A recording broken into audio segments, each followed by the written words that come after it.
بسم اللہ الرحمن الرحیم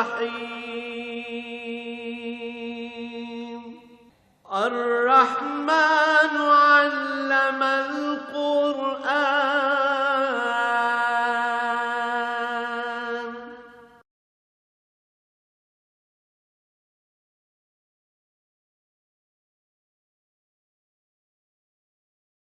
الحمد للہ رب العالمین والصلاة والسلام علی حبیبہ محمد وآلہ وصحبہ اجمعین. اعوذ باللہ من الشیطان الرجیم. بسم اللہ الرحمن الرحیم. وَإِنَّ يُونُسَ لَمِنَ الْمُرْسَلِينَ إِذْ أَبَقَ إِلَى الْفُلْكِ الْمَشْحُونِ فَسَاهَمَ وَكَانَ مِنَ الْمُدْحَضِينَ فَالْتَقَمَهُ الْحُوتُ وَهُوَ مُلِيمٌ فَلَوْلَا أَنَّهُ كَانَ مِنَ الْمُسَبِّحِينَ لَلَبِثَ فِي بَطْنِهِ إِلَى يَوْمِ يُبْعَثُونَ. اللهم سبحانك لا علم لنا إلا ما علمتنا إنك أنت العليم الحكيم. رب اشرح لي صدري ويسر لي أمري واحلل عقدة من لساني يفقهوا قولي. رب زدني علما. مولاي صل وسلم دائما أبدا على حبيبك خير الخلق كلهم. وَإِنَّ يُونُسَ لَمِنَ الْمُرْسَلِينَ.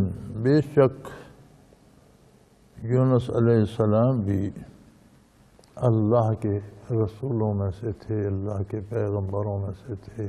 وہ بھی اللہ کے پیغمبر تھے. اور ان کا واقعہ بھی عجیب ہے. اِذْ أَبَقَ إِلَى الْفُلْكِ الْمَشْحُونِ.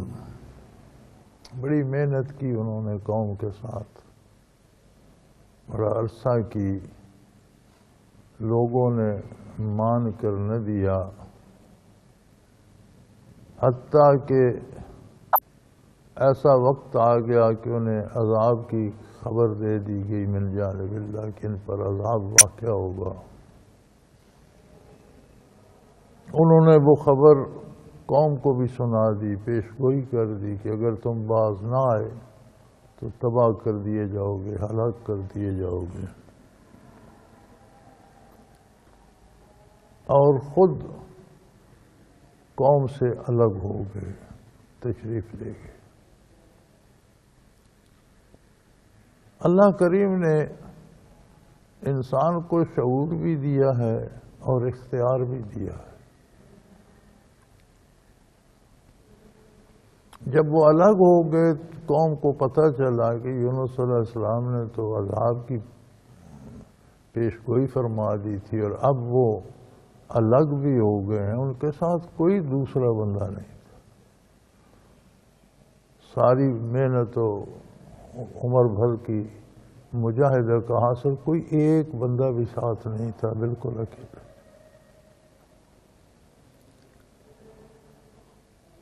تو انہیں خیال ہوا کہ نبی کا ہجرت کر جانا تباہی کا سبب بن جائے گا. پہلی قوموں کے حالات بھی جانتے سنتے تھے کہ جب انبیاء الگ ہو گئے تو قومیں تباہ ہو گئیں. تو وہ اکابر جمع ہوئے، انہوں نے مشورہ کیا اور انہوں نے توبہ کر لی ورنہ ہم تباہ ہو جائیں. اللہ کتنے کریم ہیں کہ ابھی عذاب ظاہر نہیں ہوا تھا. عذاب ظاہر ہو جائے پھر توبہ کی قبولیت کا وقت گزر جاتا ہے، پھر توبہ قبول نہیں ہوتی. جیسے فرعون نے بھی توبہ کی تھی، لیکن اس نے تب کی تھی جب اسے موت کے اور برزخ کے فرشتے اور برزخ کے حالات نظر آئے تھے تو اس نے کہا میں اب توبہ کرتا ہوں. فرمایا وہ وقت گزر چکا. جب توبہ کا وقت تھا تم اس وقت اکڑتے تھے، کفر پر اصرار کرتے تھے. اب وہ وقت گزر چکا. تو چونکہ ایمان بالغیب مطلوب ہے، نبی کے ارشاد پر، اپنی عقل پر نہیں، اپنے تجربے پر نہیں، خود دیکھ کر ماننا شرط نہیں. جب دیکھ لیا تو مانے گا نہیں تو کیا کرے گا؟ شرط ایمان بالغیب ہے، ایک کی تصدیق ہو. اور یہ ایسی ضروری ہے کہ اگر ہماری عقل اس بات کو نہ بھی مانے، بالکل عقل کی سمجھ میں نہ آئے، عقل میں وہ بات نہ آئے، ہمارے شعور میں نہ بیٹھتی ہو، ہماری سمجھ میں نہ آئے، لیکن نبی نے فرما دی تو اس کو ماننا ہی ایمان ہے. دنیا کے مختلف علوم، سائنس تنقید کرتی ہے، مختلف تجربے تنقید کرتے ہیں، مختلف علوم ہیں، نجوم ہے، علم نجوم ہے اور اس طرح کی ہیں. یہ لوگ مختلف پیش گوئیاں کرتے ہیں، مختلف باتیں کرتے ہیں، لیکن جو بات نبی سے ثابت ہو جائے کہ یہ اللہ کے رسول کا ارشاد ہے، اس کا ماننا ہی ایمان ہے. ان سب کو ٹھکرا دینا ہی ایمان. اور ایمان بالغیب شرط ہے، صرف نبی کی صداقت پر، نبی کی گواہی پر، اس پر یقین رکھتا ہوں.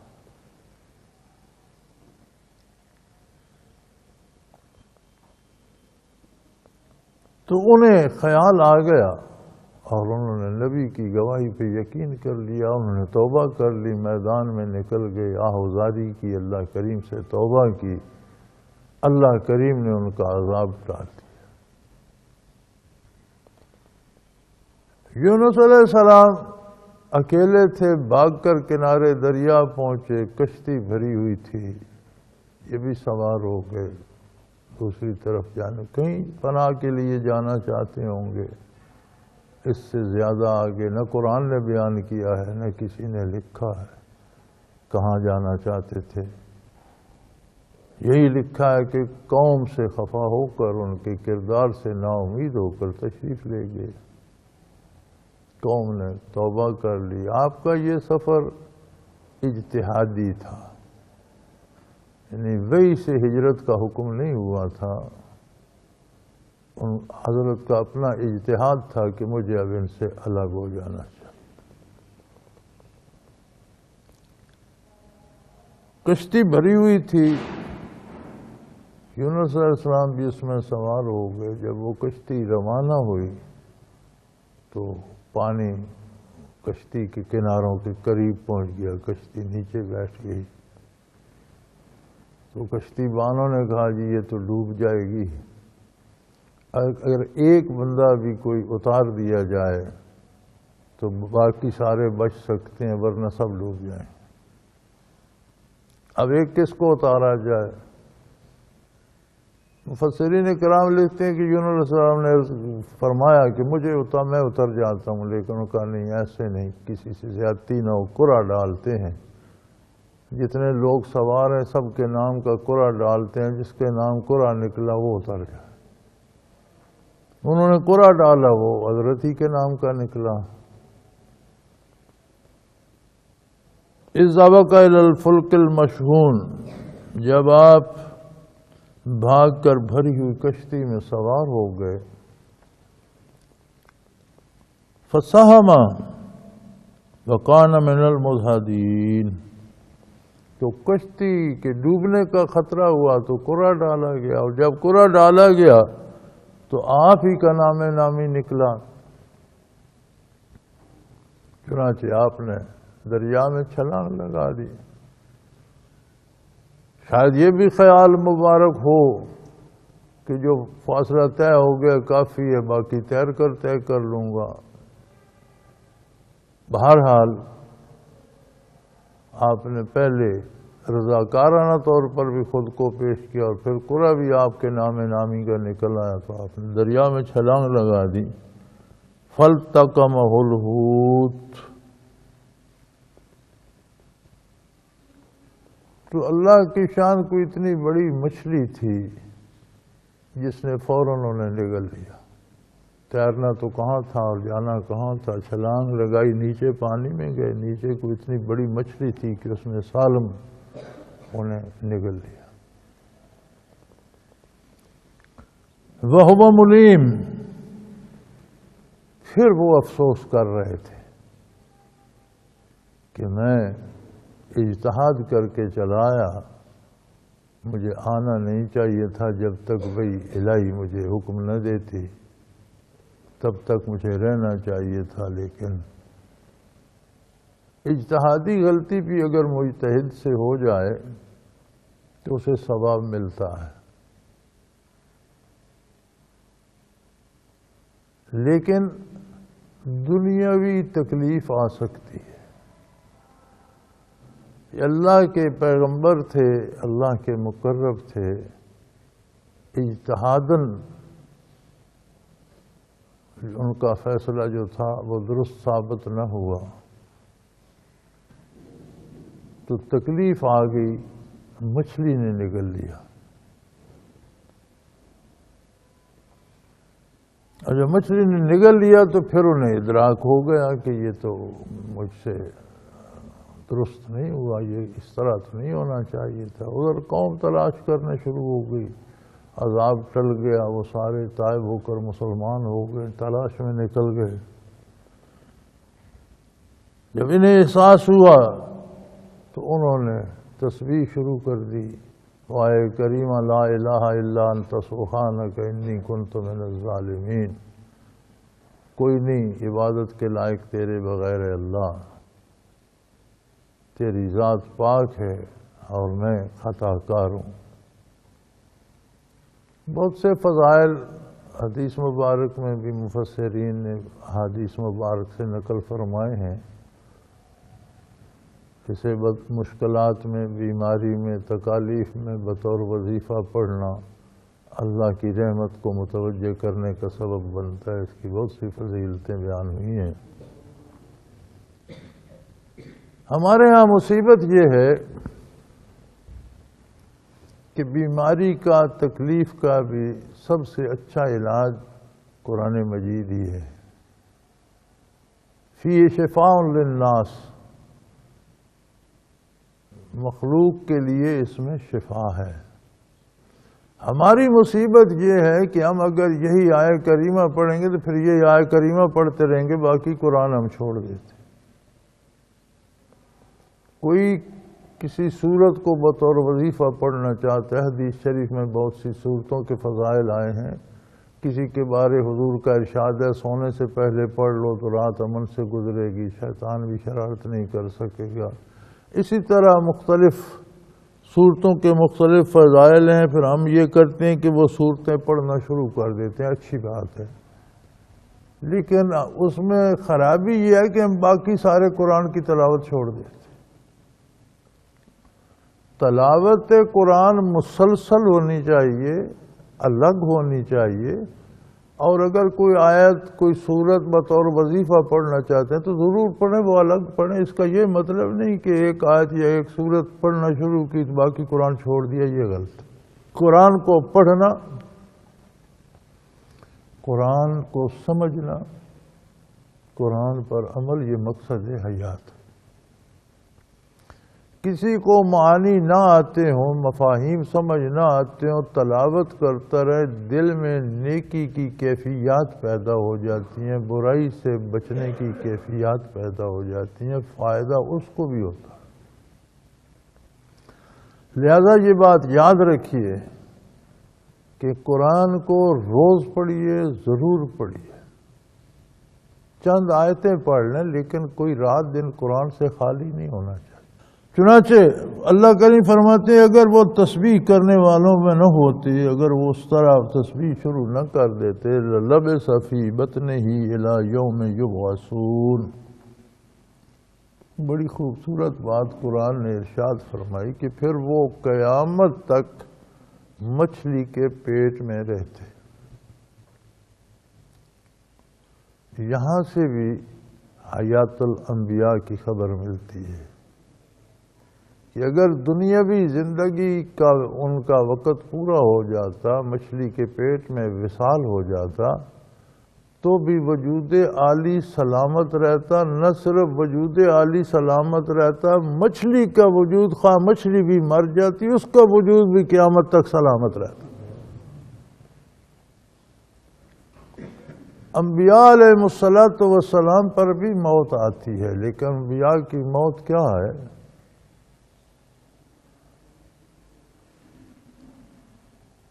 وہ ایک جگہ سے دوسری جگہ عالم دنیا سے عالم برزخ میں تشریف لے جاتے۔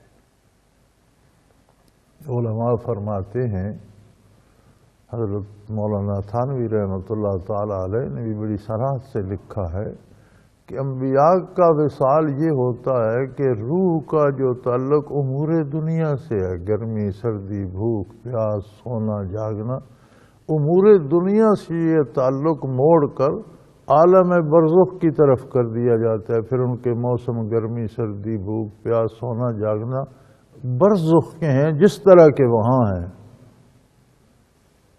دنیا جیسے آپ یہاں سے امریکہ جاتے ہیں تو وقت بدل جاتے ہیں، گھنٹے بعد تبدیل ہو جاتے ہیں، طلوع و غروب بدل جاتا ہے، رات دن بدل جاتے ہیں۔ اسی طرح انبیاء جب دنیا سے تشریف لے جاتے ہیں تو ان کی موت عام آدمی کی طرح موت نہیں ہوتی کہ روح مبارک الگ ہو گئی اور بدن الگ ہو گیا۔ ایک یہ ہمارے عوام میں بھی یہ تصور ہے، کچھ کلام پڑھ کر بخشیں گے تو یہ میں روح محمد صلی اللہ علیہ وسلم کو بخش رہا ہوں، یہ جہالت ہے۔ محمد صلی اللہ علیہ وسلم اللہ کے رسول ہیں اور اللہ کے نبیوں کے سردار ہیں، خاتم النبیین ہیں، خاتم المرسلین ہیں۔ اگر روح الگ ہو گئی، روح مبارک اور جسم اطہر الگ ہے تو پھر نبی کون ہے؟ یا تو پھر آپ جو کلمہ آج پڑھتے ہیں اگر روح مبارک الگ ہے اور نبوت روح کے پاس ہے تو پھر کلمہ ہوگا روح محمد رسول اللہ، کہ نہیں؟ اور اگر بدن مبارک کے پاس نبوت پھر کس کے پاس ہے؟ بدن مبارک کے پاس ہے یا روح کے پاس؟ تو آپ کلمہ تو محمد صلی اللہ علیہ وسلم کا پڑھتے ہیں، محمد تو روح مال جسد کا نام، محمد صلی اللہ علیہ وسلم جسم اور روح دونوں کے ملنے کا نام۔ تو پھر آپ کو اپنا کلمہ درست کرنا چاہیے۔ اس لیے جو عرض جو خدمت جو دعا کرتے ہیں تو بارگاہ نبوت میں ہدیہ پیش کیجئے، ایصال ثواب کرتے ہیں ضرور کیجئے، لیکن بارگاہ نبوت بارگاہ محمد رسول اللہ۔ اب اگر موت بھی یونس علیہ السلام کی واقعہ ہو جاتی تو دنیاوی اعتبار سے ہوتی، بدن زندہ ہی رہتا جس طرح دنیا میں اور سلامت، نہ صرف آپ کا بدن مبارک زندہ اور سلامت رہتا، مچھلی بھی مر جاتی تو بھی اس کا بدن بھی قیامت تک زندہ رہتا۔ لَلَبِثَ فِي بَطْنِهِ إِلَى يَوْمِ يُبْعَثُونَ۔ اگر تسبیح نہ کرتے، اللہ قبول فرما کر انہیں واپس باہر دنیا میں نہ لے آتا، مچھلی کے پیٹ میں وصال ہو جاتا تو وہ بھی قیامت تک وجود مبارک بھی رہتا اور مچھلی بھی قیامت تک باقی رہتی اور اسی پیٹ میں محفوظ رہتی۔ نہ صرف وجود عالی کو دوام ہوتا بلکہ وہ مچھلی بھی آپ کے بدن مبارک کا آپ کا گھر بن کر قیامت تک باقی رہتی۔ اس کا مطلب ہے کہ نبی انبیاء کا اتباع کرتے ہوئے جو لوگ جان دے دیتے ہیں وہ شہید ہیں، اور قرآن کہتا ہے شہید کے بارے گمان بھی نہ کرو کہ وہ مر گیا، وہ زندہ ہے۔ تو خود نبی کی حیات کا کیا عالم ہوگا۔ فَنَبَذْنَاهُ بِالْعَرَاءِ وَهُوَ سَقِيمٌ۔ چنانچہ ہم نے مچھلی کو حکم دیا، اس نے انہیں کنارے پر میدان میں ڈال دیا، وہ سقیم، اور وہ بہت نحیف و نزار ہو چکے تھے۔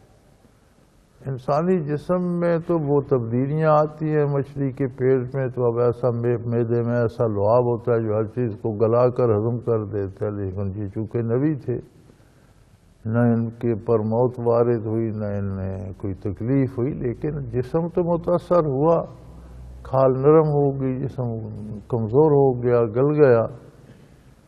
تو فرمایا انبتنا علیہ شجرۃ من یقطین، ہم نے ان پر ایک بیل اگا دی۔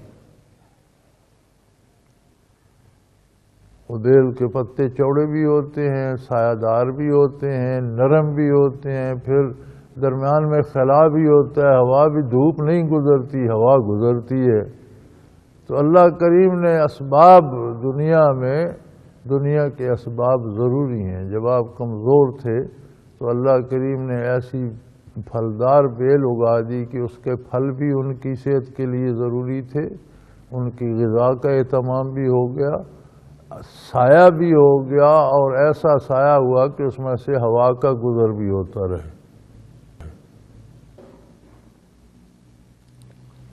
اور کچھ دنوں بعد وہ تلاش کرتے ہوئے ان کے امتی وہاں پہنچ گئے، چنانچہ آپ کو پھر واپس ساتھ لے گئے اور پھر آپ نے وہاں عمر بسر فرمائی۔ فرمایا وَأَرْسَلْنَاهُ إِلَىٰ مِائَةِ أَلْفٍ أَوْ يَزِيدُونَ، 1,00,000 یا اس سے کچھ زیادہ لوگ تھے جن کی طرف انہیں مبعوث فرمایا گیا تھا۔ اور پھر اس معجزے کے ظہور کے بعد ان کی عقیدہ اور بھی مضبوط ہو گیا، آپ واپس قوم میں تشریف لے گئے۔ فَآمَنُوا فَمَتَعْنَاهُمْ إِلَىٰ حِينٍ، جب وہ ایمان لے آئے اللہ فرماتے ہیں ہم نے بھی انہیں بڑی دیر پھر مہلت دے دی۔ اللہ اتنے کریم ہیں کہ فیصلہ ہو چکا، اللہ کے نبی کو اطلاع کر دی گئی کہ ان پر عذاب وارد ہوگا۔ اللہ کے نبی، اللہ کے پیغمبر نے قوم کو عذاب کی بات سنا دی کہ اب تم باز نہیں آ رہے، تم پر یہ عذاب آئے گا، اور خود ان سے الگ ہو گئے۔ لیکن ابھی برزخ واضح نہیں ہوا تھا، عذاب کے فرشتے یا وہ چیز نظر نہیں آئی تھی، تو انہیں احساس ہو گیا کہ ہم نے غلطی کی، انہیں توبہ کی۔ اللہ کریم اتنے ہیں کہ اس وقت بھی ان کی توبہ قبول فرما کر عذاب ٹال دیا۔ تو جہاں ہم اور بہت سے علاج کرتے ہیں مصیبتوں کے، تکلیفوں کے، ان میں ایک بہت بڑا علاج توبہ بھی ہے۔ اور توبہ ایسا علاج ہے کہ یہ ہر وقت کرتے رہنا چاہیے۔ قُلْتُ اسْتَغْفِرُوا رَبَّكُمْ إِنَّهُ كَانَ غَفَّارًا يُرْسِلِ السَّمَاءَ عَلَيْكُمْ مِدْرَارًا۔ اللہ کی حضور توبہ استغفار کرتے رہا کرو، وہ بہت کریم ہے، تم پر بارشیں بھی نازل فرمائے گا، تمہاری فصلیں بھی زیادہ ہوں گی، تمہیں اولادوں سے بھی نوازے گا۔ یعنی توبہ سے مصیبتیں ٹل کر دنیاوی نعمتیں بھی ملتی ہیں۔ تو توبہ ہر آن ہر لمحے کرتا رہنا چاہیے، اس لیے کہ ہمارے پاس کوئی دلیل نہیں کہ کون سا لمحہ زندگی کا آخری لمحہ ہو۔ اٹھتے بیٹھتے چلتے پھرتے استغفار پڑھتے رہنا چاہیے، درود شریف کو حرز جاں کر لینا چاہیے، قرآن کریم کی تلاوت روز کی جانی چاہیے۔ جہاں ہم بہت سے ہیلے کرتے ہیں مختلف کاموں کے لیے، کبھی رشوت دیتے ہیں، کبھی دنیاوی سفارشیں تلاش کرتے ہیں، صحت کے لیے اس حکیم کے پاس، اس طبیب کے پاس، اس ڈاکٹر کے پاس بھاگتے پھرتے ہوتے ہیں، وہاں یہ رجوع اللہ، توبہ، استغفار، درود شریف اور تلاوت کو اگر ہم روزانہ کر لیں تو بہت زیادہ، ہر دنیاوی ہیلے سے سب سے زیادہ فائدہ اس کا۔ فآمنوا، جب وہ ایمان لے آئے، فمتعناہم الی حین، تو ایک زمانہ تک پھر ہم نے انہیں موج کرائی، باقی رکھا، عذاب ٹال دیا، نعمتیں عام کر دی۔ اب موت کا ایک وقت تو معین ہے، ہر ایک نے جانا ہے، لیکن ان کی زندگی باقی رہی، بطور عذاب موت ان سے ٹل گئی، اور جب تک اللہ نے فرصت دی تھی وہ باقی رہے۔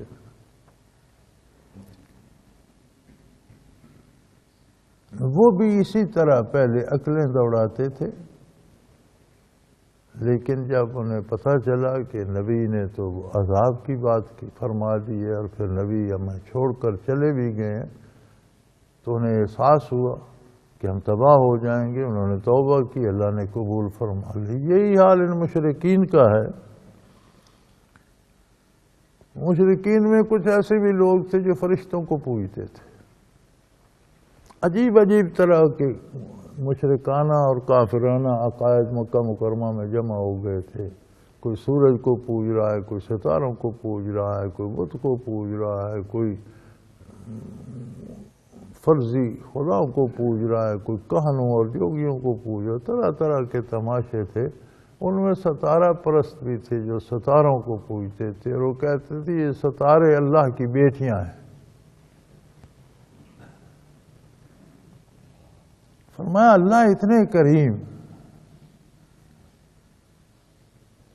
کہ اتنی گئی گزری قوم جسے اس کا نبی بھی چھوڑ کر چلا گیا، انہوں نے توبہ کی تو اللہ نے قبول کر لی۔ یہ بدبخت توبہ کیوں نہیں کرتے؟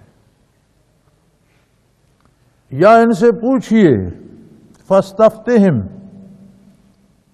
الربک البنات ولہم البنون، ان سے پوچھئے کہ ان عربوں کے ہاں بچی ہوتی ہے تو اسے زندہ گاڑ دیتے ہیں، قتل کر دیتے ہیں، یا بڑے مایوس ہوتے ہیں، بڑے شرمندہ ہوتے ہیں، اپنے لیے تو بیٹے پسند کرتے ہیں اور اللہ کے لیے اولاد مانی بھی تو بیٹیاں مان رہے ہیں۔ اپنی بیٹی ہو تو بڑے پشیمان ہوتے ہیں، بڑے پریشان ہوتے ہیں۔ ہمارے ہاں بھی یہی ہے، بیٹی ہو جائے تو پریشان ہو جاتے ہیں، بیٹا ہو تو خوش ہوتے ہیں۔ خواہ بیٹا بڑا ہو کر جوتے مارے، بیٹی بڑی ہو کر خدمت بھی کرے، لیکن ہونا بیٹا چاہیے۔ عربوں میں ذرا زیادہ تھا، یہ بیٹیوں کو تو زندہ درگور کر دیتے تھے۔ فاستفتہم الربک البنات ولہم البنون، یہاں اللہ کریم نے اپنی ذات کے لیے صفاتی نام رب استعمال فرمائے، جو ساری کائنات کو دے رہا ہے، پال رہا ہے، پیدا کر رہا ہے، اور ایک ایک لمحہ ہر ذرے کی دیکھ بھال حفاظت کر رہا ہے، اور جو بنانے والا ہے اس نے اپنے لیے بیٹیاں بنا لی، تمہارے لیے بیٹے بنائے۔ کیا انصاف کر رہے؟ یہ اللہ کی اولاد ہی مان رہے ہو، یہ بھی شرک ہے۔ تو پھر اپنے لیے بیٹے پسند کرتے ہو، اللہ کے لیے بیٹیاں۔ الربک البنات ولہم البنون، آپ کے پروردگار جو کائنات کے ذرے ذرے کو بنا بھی رہا ہے، چلا بھی رہا ہے، اس نے اپنے لیے بیٹیاں بنا لی، تمہیں بیٹوں سے نواز رہا ہے۔ ام خلقنا الملائکۃ اناثا وہم شاہدون، تم کہتے ہو اللہ کی بیٹیاں ہیں، جب ہم نے فرشتوں کو پیدا کیا تم وہاں موجود تھے، تمہارے سامنے بنے، تمہیں پتہ ہے کہ یہ مؤنث ہیں؟ تم نے فرشتوں کی تخلیق دیکھی، تم کہاں تھے اس وقت؟ آدم علیہ السلام تو بنے ہی نہیں تھے، آدمیت کا تو نام ہی نہیں تھا۔ جب آدم علیہ السلام ہی نہیں تھے تو ابن آدم کہاں سے آگے؟ فرشتے تو اس سے بہت پہلے اللہ نے تخلیق فرمائی۔ تم کہاں تھے؟ تمہیں کیسے پتہ ہے کہ فرشتے اللہ کی بیٹیاں ہیں؟ الا انہم من افکہم لیقولون، ہاں صرف جھوٹ گھڑ کے اسے پھیلا رہے ہیں۔ انہوں نے خود ایک جھوٹ گھڑ لیا، اب اسے لیے لیے پھرتے، اس کی کیا حیثیت؟ کوئی حیثیت نہیں ہے۔ ولد اللہ، اتنا بڑا جھوٹ کہ اللہ کے لیے اولاد ثابت کرتے۔ اولاد باپ کی جنس سے ہوتی ہے، شیر کا بیٹا شیر ہوتا ہے، انسان کا بیٹا انسان ہوتا ہے، خواہ باپ بادشاہ ہو بیٹا گداگر ہو، لیکن انسان ہونے میں دونوں مشترک ہوتے ہیں۔ کتنے بادشاہ مارے گئے، ان کی اولادیں قیدی اور غلام بن گئیں، بیچی گئی، لیکن انسان تو وہ بھی تھے، انسان وہ بھی تھے، وہی غذا وہ بھی کھاتے تھے جو وہ کھاتا تھا، اسی طرح سانس وہ بھی لیتے تھے، سارے دکھ سکھ انسانی تو ایک ہی جیسے تھے۔ اگر اللہ کی بھی اولاد ہوتی تو کئی اللہ ہوتے نا، اس میں خصوصیت الوہیت کی تو ہوتی۔ تو اس کا مطلب ہے اس کی توحید کہاں بچتی؟ وہ واحد لا شریک بے مثل و بے مثال کیسے ہوتا؟ وہ تو واحد ہے، لا شریک ہے، احد ہے، ایسی اکائی ہے جو تقسیم نہیں ہو سکتی۔ واحد تو ہم اس انگلی کو بھی کہہ سکتے ہیں، لیکن اس میں اجزاء ہیں، کھال ہے، گوشت ہے، مختلف ہڈیاں ہیں، رگیں ہیں، پٹھے ہیں، یہ بہت سی چیزیں مل کر واحد بنا ہوا۔ احد وہ ہوتا ہے جس سے تقسیم نہ کیا جا سکے۔ قل هو اللہ احد، اللہ احد ہے، کوئی اس کی مثال نظیر نہیں. اگر اس کی اولاد ہوتی کمزور بھی ہوتی تو خصوصات سے الوہیت اس میں ضرور ہوتی. اس لیے اللہ کی کوئی اولاد نہیں. ولد اللہ، یہ اللہ کی اولاد ثابت کرنا چاہتے ہیں. وَإِنَّهُمْ لَكَاذِبُونَ، یقیناً یہ سب جھوٹ کرتے. اس سے کوئی بڑا جھوٹ کائنات میں ہو نہیں سکتا کہ اللہ کی اولاد مانی جائے. وہ جو خود خالق ہے، تم بیٹوں کو پسند کرتے ہو. اصطفى البنات علی البنین، اس نے بیٹوں کی جگہ بیٹیاں پسند کر لی. ما لکم کیف تحکمون، کیسی جھک مارتے ہو تم، کیسے فیصلے کرتے ہو. دنیاوی اعتبار سے بھی تمہارے فیصلوں میں بودا پن ہے، اور اللہ کی بارگاہ میں تو یہ سارے جھوٹ اور غلط ہیں.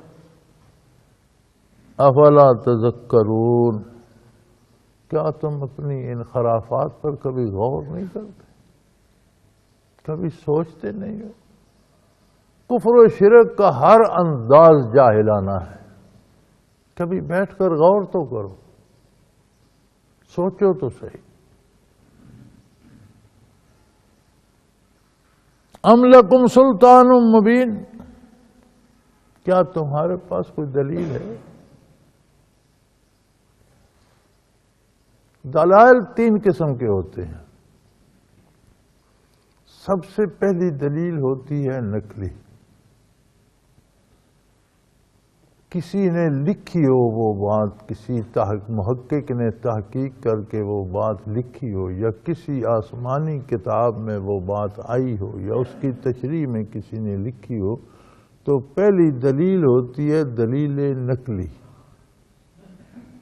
کہ کس نے یہ بات کی اور کون اس کا ذمہ دار ہے اور کون اس کی شہادت دیتا ہے کہ یہ بات ایسے کہاں سے نقل ہو کر آئی. دوسری دلیل ہوتی ہے عقلی، انسانی عقل، تمہارا اپنا دماغ، وہ کیا کہتا ہے، کیا ایسا ہو سکتا ہے، ایسا ممکن ہے. تیسری دلیل ہوتی ہے مشاہدہ، نقل کی ضرورت پیش آئی، نہ عقل کی ضرورت پیش آئی، وہ چیز خود دیکھ لی، مشاہدہ ہو گیا ذاتی. تو فرمایا ام لکم سلطان مبین، ان تین طرح کے دلائل میں سے تمہارے پاس کوئی دلیل ہے؟ تین ہی طرح کے دلائل ہیں کل، ان میں کوئی دلیل تمہارے پاس ہے؟ کسی کتاب میں پہلے نقل ہوئی ہو یہ بات کہ اللہ کی اولاد ہے؟ فاتو بکتابکم ان کنتم صادقین، اگر تم سچے ہو تو پھر وہ کتاب پیش کرو جس میں یہ بات ہے. اگر نہیں تو تمہاری عقل کیا کہتی ہے؟ سوچ کر بتاؤ، کیا کوئی اللہ کی اولاد ہو سکتی ہے؟ کوئی اس جیسا دوسرا ہو سکتا ہے؟ اوصاف الوہیت کیا تقسیم ہو سکتے ہیں؟ پھر تو کئی الہ بن جائیں گے. یا پھر تمہارا مشاہدہ کیا کہتا ہے؟ اس کا مطلب ہے کہ نبی اکرم صلی اللہ علیہ وسلم کی ذات کی ثبوت کے لیے تینوں طرح کی دلیلیں موجود ہیں. دلائل نقلی موجود ہیں کہ تمام پہلی کتب میں اور تمام انبیاء نے آپ کی بعثت کی خبر دی، یہ دلائل نقلی ہیں. دلائل عقلی موجود ہیں، اللہ نے قرآن میں دلائل دیے ہیں کہ 40 برس عمر کا بہت بڑا حصہ آپ صلی اللہ علیہ وسلم نے تم لوگوں کے درمیان گزارا ہے، تم نے کوئی غلطی، کوئی خطا، کوئی جھوٹ آپ سے دیکھا؟ جو شخص اتنے طویل عرصہ کسی انسان پر جھوٹ نہیں بولتا، 40 کے بعد تو عمر میں سنجیدگی شعور میں آ جاتی ہے، وہ ایک دم سنجیدہ ہو کر معاذ اللہ پر جھوٹ بولنے لگ گیا. یہ دلیل عقلی ہے، ایسا نہیں ہو سکتا. اور جو آپ کا اتباع کرتے ہیں اور اطاعت کرتے ہیں انہیں مشاہدہ بھی ہو جاتا ہے. حضرت علی رضی اللہ عنہ کا ایک قول ہے کہ اگر آج قیامت واقع ہو جائے تو مجھے کوئی حیرت نہیں ہو. کہ اکثر مخلوق تو قیامت قائم ہوگی تو متعیر ہوگی کہ وہ دوزخ، یہ جنت، یہ فرشتے آگے، یہ عذاب، یہ ثواب. فرمایا مجھے سب کچھ پہلے سے روشن ہے، حیرت کس بات کی؟ اگر اللہ برکات نبوت نصیب فرمائے تو پھر مشاہدہ تیسری دلیل بھی نصیب ہو جاتی ہے۔ فرمایا یہ تو ایسے جاہل ہیں، کبھی کہتے ہیں اللہ کی اولاد ہے، پھر کہتے ہیں نہیں نہیں فرشتے اللہ کی بیٹی ہیں، پھر کہتے ہیں نہیں وَجَعَلُوا بَيْنَهُ وَبَيْنَ الْجِنَّةِ نَسَبًا، پھر کہتے ہیں نہیں نہیں جن اللہ کے عزیز ہیں اور اللہ کی اولاد ہیں اور اللہ کے بیٹے بیٹی ہیں۔ یہ اپنی کسی بات پر قائم نہیں رہتے، اس لیے کہ ان کے پاس کسی بات کی نہ کوئی نقلی دلیل ہے، نہ عقلی دلیل ہے، نہ مشاہدہ ہے۔ بڑ ہانکتے ہیں، ایک تک بندی کرتے ہیں، کبھی کچھ کہتے ہیں کبھی کچھ کہتے ہیں۔ اور آپ دیکھ لیجئے جتنے لوگ عقیدہ توحید سے بھٹکے، جتنے فرقے عقیدہ توحید کے خلاف ہیں، جنہیں وحدیت الہی پہ یقین نہیں ہے، ان میں کبھی کسی دو بندوں کا عقیدہ ایک نہیں ہوتا۔ میں نے یہ تجربہ کر کے بھی دیکھے، آپ ہندوؤں سے، سکھوں سے، عیسائیوں سے، یہودیوں سے، کہیں سے بھی پوچھ لیں، کسی اور فرقے مذہب سے بھی پوچھ لیں، تو ہر بندے کا ایک الگ عقیدہ ہوتا، نظریات الگ، جیسا اس کی عقل میں، چونکہ ہر ایک کی عقل اپنی ہے، شعور اپنا ہے، ہر ایک نے اپنا اپنا ایک گھڑا ہوا ہوتا ہے، بس ایک بات کے متفق ہوتے ہیں کہ میں بھی اس عقیدے میں ہوں۔ تو فرمایا کبھی پھر یہ جنوں اور اللہ میں رشتہ داری بنانا شروع کر دیتے ہیں۔ لَقَدْ عَلِمَتِ الْجِنَّةُ إِنَّهُمْ لَمُحْضَرُونَ، حالانکہ جنات خوب اچھی طرح جانتے ہیں کہ وہ اللہ کے سامنے جواب دہ ہیں، اللہ کے رشتہ دار نہیں ہیں، اللہ کی مخلوق ہے، اور اپنی ذمہ داریوں کے لیے اللہ کے حضور پیش ہوں گے اور جواب دہی ہوگی۔ سبحان اللہ عما یصفون، اور جو باتیں یہ کرتے ہیں اللہ ان سے بہت بلند و بالا ہے، اس کی عظمت بہت بلند ہے، اس کی پاکی بہت بلند ہے، اس کی شان بہت بلند ہے۔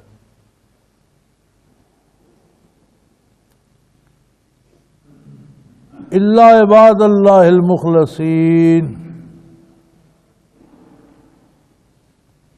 ہاں جب اس کی بارگاہ میں پیشی ہوگی تو عذاب سے اور عذاب کی گرفت سے بچنے والے صرف اللہ کے وہ بندے ہوں گے جو اللہ کے لیے خالص، کہ نہایت خلوص کے ساتھ اس کی عظمت کو مانتے ہیں، جو صدق دل سے اس کی توحید کے قائل ہیں، جو صدق دل سے ایمان لاتے ہیں، اس کے انبیاء علیہ السلام کو نبی مانتے ہیں، اس کی کتابوں کو کتاب مانتے ہیں، اس کی عظمت کے قائل ہیں، اور خلوص دل سے قائل ہیں، دکھاوے کے لیے نہیں، کیونکہ وہاں تو کیفیات دل پر نتائج مرتب ہوتے ہیں، نیتوں پر، ارادوں پر، جو دل کا کام ہے۔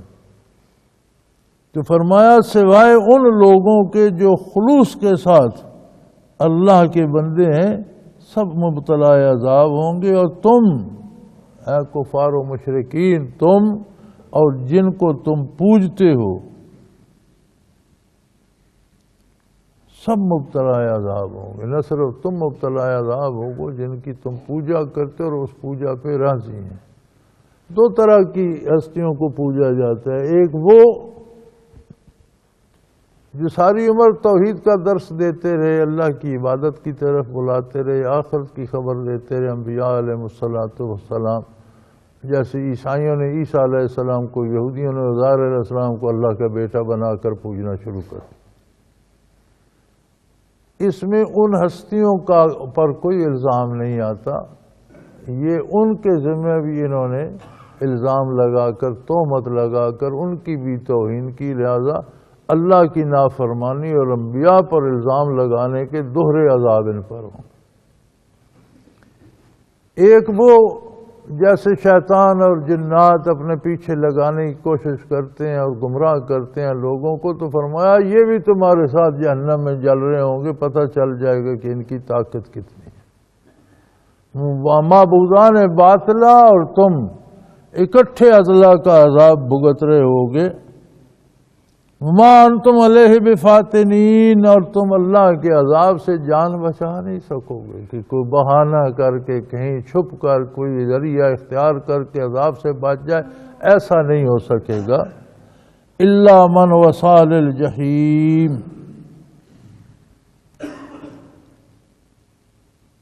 اور کوئی تمہیں اس غلط راہ پہ لے جا بھی نہیں سکتا۔ یہ جو ایک بات بنی ہوئی ہے نا، مجھے شیطان نے بہکا دیا جی، وہ جی نفس سے مقابلہ آ گیا، یہ ساری مفروضیں ہیں۔ اللہ کریم فرماتے ہیں قطعی طور پر جس کا خود اپنا مزاج ہو نا جہنم میں جانے والا، جسے اللہ جانتا ہے کہ اسے نے جہنم ہی میں جانا ہے، اس کا مزاج ہی ایسا ہے، اس کے سوا دوسرا نہیں بہکتا۔ بہکانے والے بہکاتے رہتے ہیں، لیکن گمراہ وہی ہوتا ہے جس کی اپنی نیت میں فطور ہوتا ہے۔ اپنے اندر بیماری نہ ہو تو بہکانے والے کچھ نہیں بگاڑ سکتے۔ یہ جو آج کل بہانہ، آج کل بھی ہمارا مسلمانوں کو بھی یہ جی زمانہ ہی ایسا ہے، حالات ہی ایسے ہیں۔ بھئی زمانہ کیا کہتا ہے کہ اللہ دو چار اللہ ہو گئے ہیں، یا حالات یہ کہتے ہیں کہ اللہ کی اطاعت نہ کرو؟ کیا وہ اللہ کے بندے نہیں ہیں؟ اسی حالات اسی زمانے میں نہیں رہتے جو اللہ کی عبادت کرتے ہیں، اللہ کی اطاعت کرتے ہیں، حرام سے بچتے ہیں، جھوٹ سے بچتے ہیں، اسلام کو حرز جاں بنائے ہوئے ہیں، اسلام پر عمل کرتے ہیں؟ کیا یہ زمانہ ان کے لیے نہیں ہے؟ یہی فضا، یہی لوگ، یہی عدالتیں، یہی حکومتیں ان کے لیے نہیں ہے؟ وہ تو زندہ ہے اللہ کی بارگاہ میں اور اللہ کی یاد میں اور اللہ کی اطاعت کر رہے ہیں۔ جو کرنا نہیں چاہتا وہ پھر یہ کہتا ہے جی حالات ایسے ہیں۔ اللہ کریم فرماتے ہیں کوئی نہیں کسی کو بہکا سکتا جب تک اس کے اندر خرابی نہ ہو۔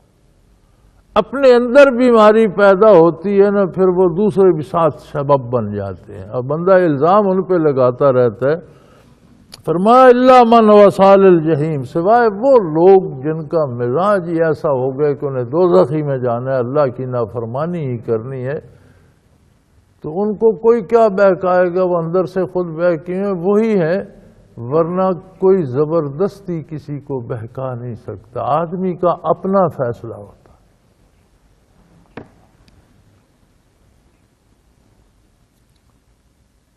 اور فرشتوں کا تو عالم یہ ہے کہ وہ فرماتے ہیں، عرض کرتے ہیں ما منا الا لہ مقام معلوم، ہم میں سے ہر ایک کا ایک مقرر شدہ مقام ہے جہاں ہم ہر وقت اللہ کی اطاعت میں کمر بستہ ہیں، لیکن ہمارا مقام نہ کم ہوتا ہے نہ زیادہ ہوتا ہے۔ فرشتہ تخلیق سے لے کر قیامت تک اطاعت الہی میں لگا رہتا ہے، جو حکم ہوتا ہے اس کی تعمیل کرتا ہے۔ لا یعصون اللہ یفعلون ما یؤمرون، اللہ کی نافرمانی ہرگز نہیں کرتے، وہی کام کرتے ہیں جس کا حکم، اس کے باوجود اس کی ترقی نہیں ہوتی۔ اس کے لیے مقام ہے، معلوم ہے، مقرر جگہ ہے۔ ترقی کیوں نہیں ہوتی؟ اس لیے کہ اسے کوئی معنی نہیں ہے۔ یہ انسان ہے جو خوش قسمت ہے کہ جب وہ اللہ کی طرف آتا ہے، اطاعت کرتا ہے، تو اسے ترقی درجات نصیب ہوتی ہے، اور جہاں تک اللہ چاہے ساری زندگی ترقی کرتا رہے تو وہ منزلیں ختم نہیں ہوتی، ہمیشہ ہمیشہ کے لیے اس کے درجات بڑھتے چلے جاتے ہیں۔ حالانکہ فرشتوں کو بھی یہ عالم ہے کہ ہمیشہ وَإِنَّا لَنَحْنُ الصَّافُونَ، ہم وقت اطاعت میں صف بستہ رہتے، کوئی لمحہ ایسا نہیں کہ ہم اطاعت میں صف بستہ نہ ہو۔ وَإِنَّا لَنَحْنُ الْمُسَبِّحُونَ، ہر وقت اللہ کی پاکی بیان کرتے رہتے، ہمیشہ اللہ کی پاکی بیان کرتے ہیں، صف بستہ، ہم وقت اطاعت کے لیے کمر بستہ تیار ہیں۔ اور اس سب کے باوجود ہمارا مقام مقرر ہے، ازل سے جو اللہ نے مقرر کر دیا، ہم وہیں کھڑے ہیں۔ یہ ترقی درجات تو ہے انسانوں تمہارے لیے، اور تم اتنی بڑی نعمت چھوڑ کر ذلت اور رذالت اور کفر اور شرک اور گناہ میں جا رہے ہو۔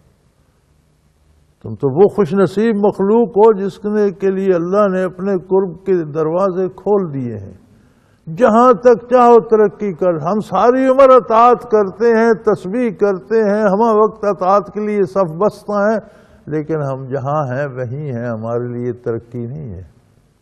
تم تو وہ خوش نصیب ہو کہ جتنے ایک ایک سجدے سے تم کتنی ترقی، کتنا قرب الہی، کتنی رحمتیں سمیٹتے ہو، پھر تم اس میں سستی کرتے ہو۔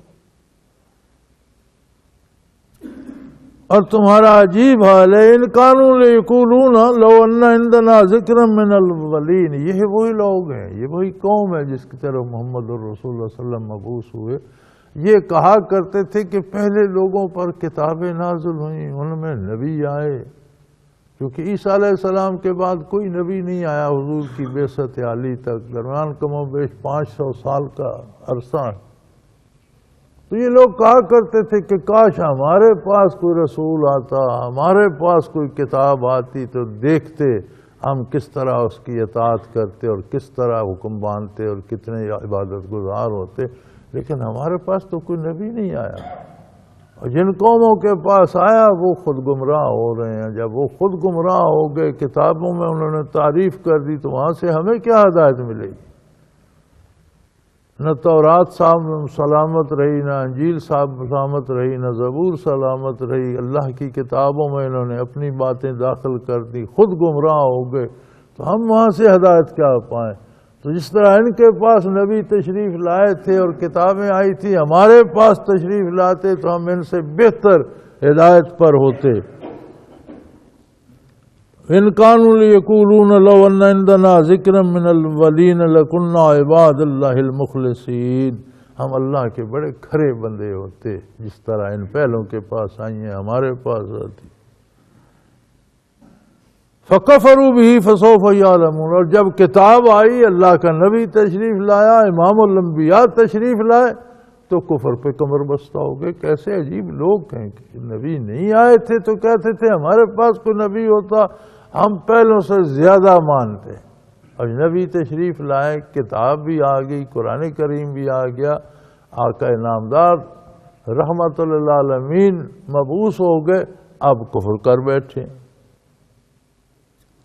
فسوف یعلمون، فرمایا کفر کر لیں، پتہ چل جائے گا کفر کا نتیجہ کیا ہے، بہت جلدی سمجھ آ جائے گی، دیکھ لیں گے، آنکھ بند ہوگی تو آنکھ کھل جائے گی۔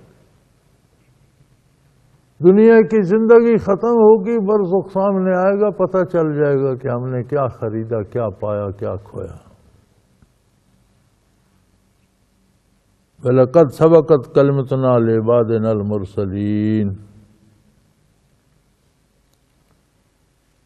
اِنَّهُمْ لَهُمُ الْمَنْصُورُونَ، فرمایا یہ ازل سے فیصلہ ہو چکا، یہ بات طے ہو چکی، کافر و مشرک بے دین میرے انبیاء کا کچھ نہیں بگاڑیں گے، یہ طے شدہ بات ہے۔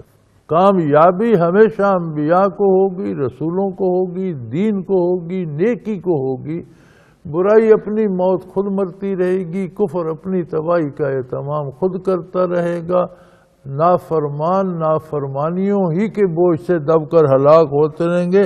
وَلَقَدْ سَبَقَتْ كَلِمَتُنَا، ہمارے کلمات صادر ہو چکے، یہ فیصلہ ہو چکا، یہ طے ہو چکا لعبادنا المرسلین، ہمارے انبیاء اور پیغمبروں کے لیے، کہ ہمیشہ انہم لہم المنصورون، یہ گروہ ہمیشہ کامیاب اور فاتح رہے گا، یہ فتح مند رہیں گے۔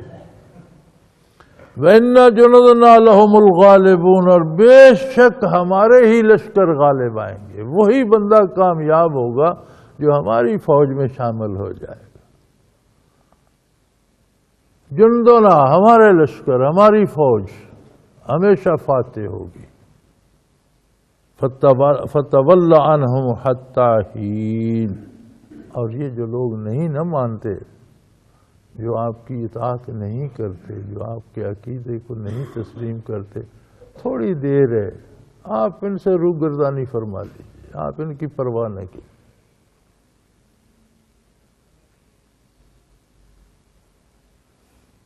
وَأَبْصِرْهُمْ فَسَوْفَ يُبْصِرُونَ، آپ ان سے روگردانی، ان پر توجہ نہ دیجیے، ان کا خیال ہی نہ کیجیے، ہاں دیکھتے رہیے، بہت جلد یہ بھی دیکھ لیں گے، یعنی انتظار فرمائیے، بہت جلد پردہ اٹھنے والا ہے، پردہ اٹھنے کی منتظر ہے نگاہ، زندگی کا پردہ اٹھے گا، برزخ سامنے آئے گا تو یہ بھی دیکھ لیں گے کہ ہم نے کیا پایا اور کیا دولت حاصل کی۔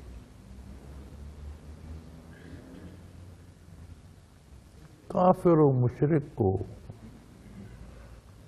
دنیا میں جو آخری سزا دی جاتی ہے وہ یہ ہے کہ پیغمبر صلی اللہ علیہ وسلم کو فرما دیا جاتا ہے کہ آپ ان پر اب توجہ نہ فرمائیے، ان کی پرواہ کرنا چھوڑ دیجیے۔ وہ جس کی پرواہ اللہ کے نبی نے چھوڑ دی اس کے پاس بچنے کا کوئی راستہ، وہ نہیں بچ سکتا۔ اللہ بھی کریم ہے، اللہ کے رسول بھی کریم ہے۔ یا رب تو کریمی و رسول تو کریم، صد شکر کے ہستے میان دو کریم۔ اللہ تو بھی کریم ہے، تیرا رسول بھی، اور یہ تیرا احسان ہے کہ ہم دو کریموں کے درمیان آ گئے۔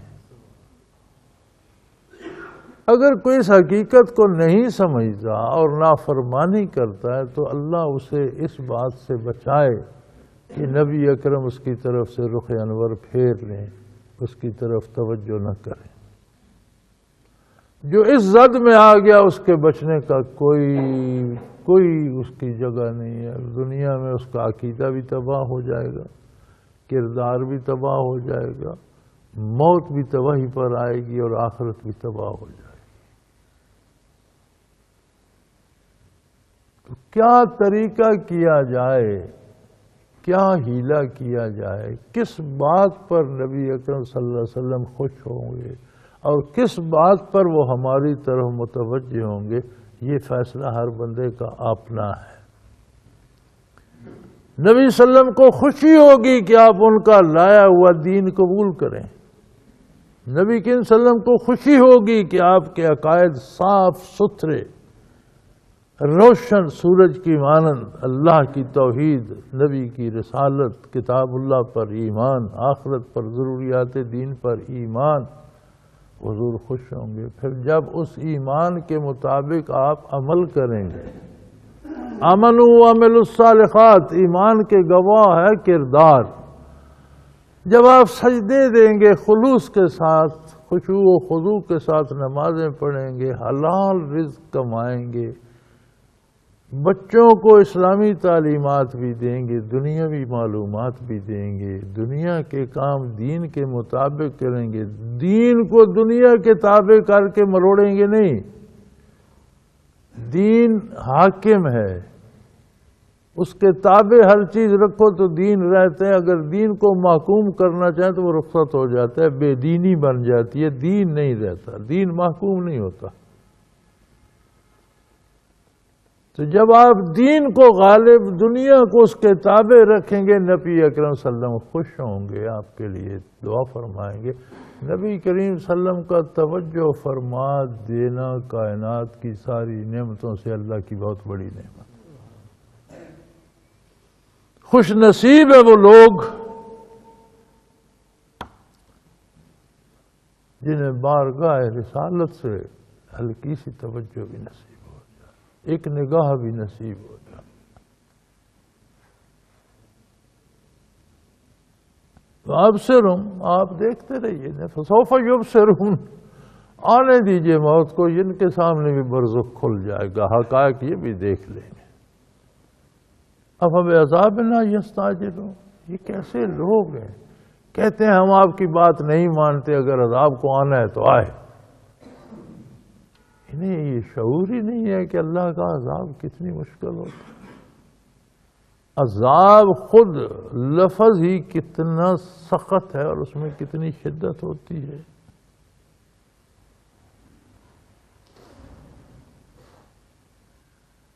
فَإِذَا نَزَلَ بِسَاحَتِهِمْ فَسَاءَ صَبَاحُ الْمُنذَرِينَ، ابھی تو آپ ان کو عذاب کی خبر دے رہے ہیں، برے انجام سے بر وقت مطلع کر رہے ہیں، لیکن اگر جب اسی پر یہ مر گئے اور عذاب آ گیا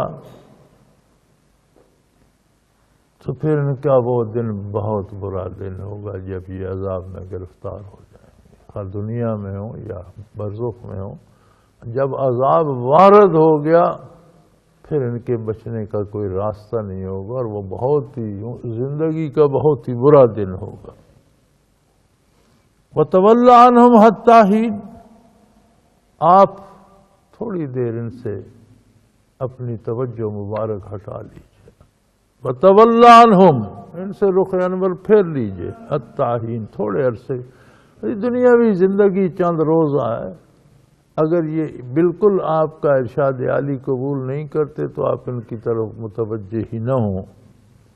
وَأَبْصِرْ فَسَوْفَ يُبْصِرُونَ، تھوڑا آپ دیکھیے، انتظار فرمائیے، انہیں بھی یہ بھی دیکھ لیں، انہیں بھی پتہ چل جائے گا۔ جب موت آئے گی، برزخ سامنے ہوگا، فرشتے آئیں گے، روح قبض کرتے ہوئے سمجھ آ جائے گی۔ یضربون وجوہہم وادبارہم، فرشتے منہوں پر اور پیٹھوں پر انہیں مارتے ہیں قبض روح کے وقت، اور کہتے ہیں کیا کرتا رہا۔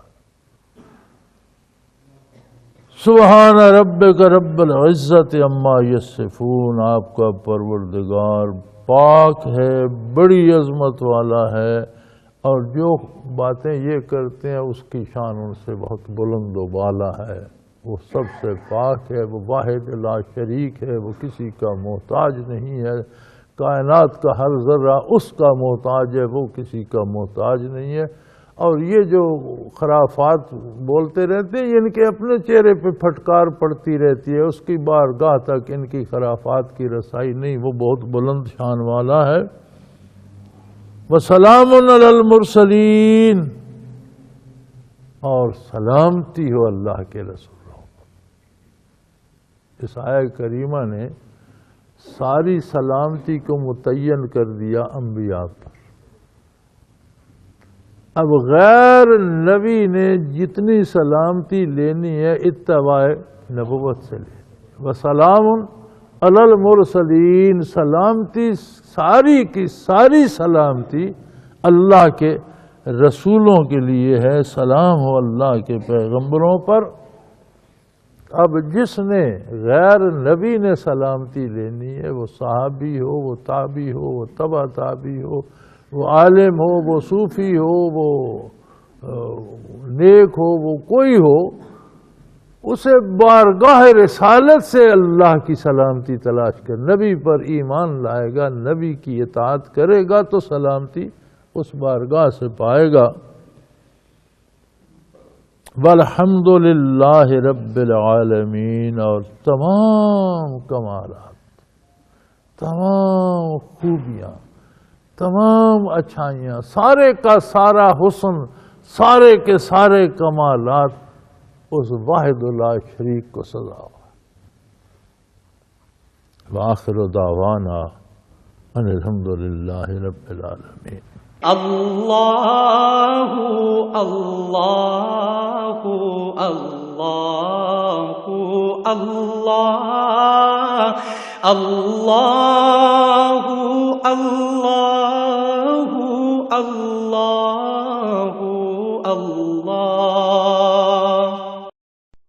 حضرت امیر محمد اکرم آوان مد ظلہ العالی دارالعرفان منارہ ضلع چکوال میں سالہ سال سے قرآن و حدیث کے اوپر خطابات کر رہے ہیں اور سلسلہ نقشبندیہ اویسیہ کے مطابق لوگوں کو ذکر الہی کی تربیت دے رہے ہیں۔ وہ قرآن پاک کی تفسیر ترتیب وار بیان کر رہے ہیں۔ تفسیر قرآن کو وہ موجودہ ملکی اور بین الاقوامی حالات کے مطابق بیان کرتے ہیں۔ موٹر وے سے کلر کہار کے انٹرچینج سے نکلتے ہوئے، کلر کہار کی جھیل سے ہوتے ہوئے میانی، بوچھال اور نور پور سے گزرتے ہوئے دارالعرفان منارہ پہنچ سکتے ہیں۔